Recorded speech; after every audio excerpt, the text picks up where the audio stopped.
ପୂର୍ବତନ ସାଂସଦ ଡକ୍ଟର ଶ୍ୟାମସୁନ୍ଦର ମହାପାତ୍ରଙ୍କ ସ୍ମାରକୀ ବକ୍ତୃତା ପ୍ରଦାନ ଓ ଶ୍ୟାମସୁନ୍ଦର ଜୀବନାୟନ ପୁସ୍ତକର ଲୋକାର୍ପଣ ଉତ୍ସବ ଅନୁଷ୍ଠିତ।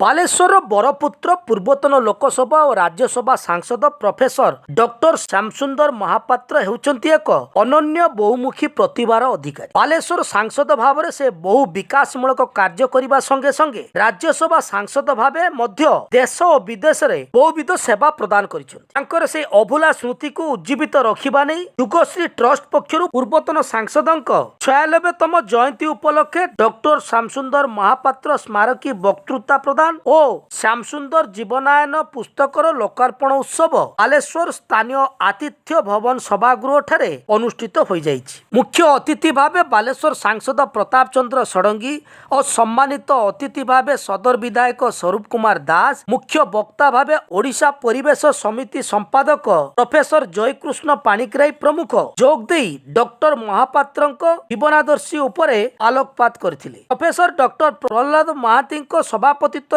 ଅନୁଷ୍ଠିତ ସଭା କାର୍ଯ୍ୟରେ ଅନ୍ୟତମ ଅତିଥି ଭାବେ ଯୁଗଶ୍ରୀ ଟ୍ରଷ୍ଟର ମ୍ୟାନେଜିଂ ଟ୍ରଷ୍ଟି ମମତା ମହାପାତ୍ର ଓ ଶୁଭଙ୍କର ମହାପାତ୍ର ପ୍ରମୁଖ ଉପସ୍ଥିତ ରହି ବହୁମୂଲ୍ୟ ବକ୍ତବ୍ୟମାନ ପ୍ରଦାନ କରିଥିଲେ। ପରିଶେଷରେ ଗୀତାଞ୍ଜଳି ସିଂ ଧନ୍ୟବାଦ ଅର୍ପଣ କରିଥିଲେ। ଉକ୍ତ କାର୍ଯ୍ୟକ୍ରମରେ ବହୁ ବିଶିଷ୍ଟ ବ୍ୟକ୍ତି, ବୁଦ୍ଧିଜୀବୀ, ସାହିତ୍ୟିକ ଓ ଲେଖକମାନେ ଉପସ୍ଥିତ ରହିଥିଲେ।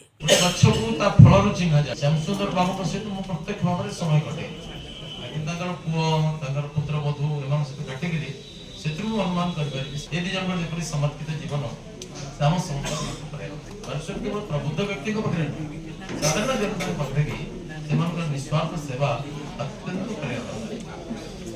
ଶ୍ୟାମସୁନ୍ଦର ବାବୁଙ୍କ ବିଷୟରେ ମୋର ସେକେଣ୍ଡ ହ୍ୟାଣ୍ଡ ଇନଫର୍ମେସନ ଆପଣ ଯେଉଁମାନେ ସାନ୍ନିଧ୍ୟରେ ଅଛନ୍ତି ତାଙ୍କଠାରୁ ମୁଁ ତଳେ ପଢିକିରି ଶୁଣିକିରି ଆପଣ ଆମେ ସମସ୍ତେ ଜାଣୁ ଭଦ୍ରଲୋକ ଜନ୍ମ ହେଇଛନ୍ତି, ଭଦ୍ରଲୋକ ରାଜନୀତି କରିଛନ୍ତି, ଅନେକ ଲୋକ ସେ ରାଜନୀତିରେ ଗୋଟେ ଦଳର ଗଣ୍ଡି ଭିତରେ ଚାଲେ ତା ବାହାରେ କରିଛନ୍ତି। ଶ୍ୟାମ ସେଇ ଗ୍ରୁପର ନୁହଁ, ସେ ତାଙ୍କର ପଲିଟିକାଲ ପାର୍ଟିର ବାଉଣ୍ଡରୀକୁ କ୍ରସ୍ କରିକି ସର୍ବଜନାଦୃତ ହେଇପାରିଥିଲେ। ସ୍ମୃତିରେ ଯେଉଁ କାର୍ଯ୍ୟକ୍ରମ କରାଯାଇଛି ଉପସ୍ଥିତ ସମସ୍ତଙ୍କୁ शुभेच्छा जनाऊँ और साधुवाद जनाऊँ। प्रत्येक भल मनीष जो माने समाज उन्नति मानव जातिर कल्याण काम कर सबुदिन समस्त मन रखा उचित, ताले ही समाज भल काम करने लोक स्पृहा पाइबे और आगक आसबे। से जड़े व्यक्तित्व थे डॉक्टर श्यामसुंदर महापात्र महोदय।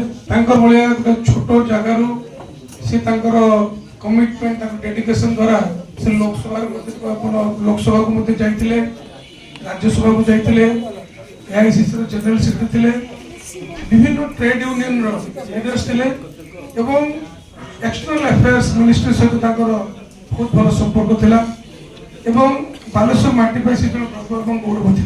यदि राजनैतिक इतिहास बालेश्वर लेखा डॉक्टर श्यामसुंदर महापात्र को छाड़ी इतिहास के भी संपूर्ण हो नहीं।